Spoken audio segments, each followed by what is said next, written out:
บ่พอดีมันเค็มหรอปะบ่เค็มแต่ว่ารสชาติพอดีกลมๆนะบ่ใส่น้ำปลาเลย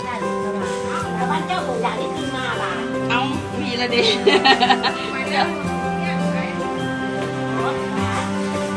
หมูเด้เอาไปอีกพยานนี่แหละ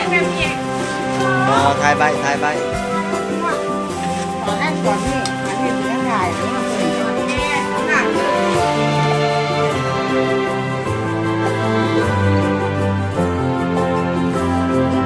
เอา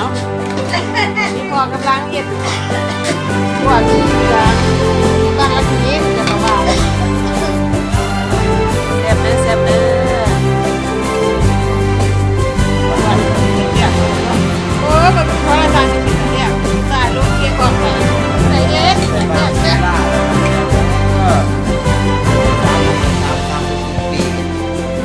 พอแล้วเส้นหมีมันจะค่าได้บัดนึง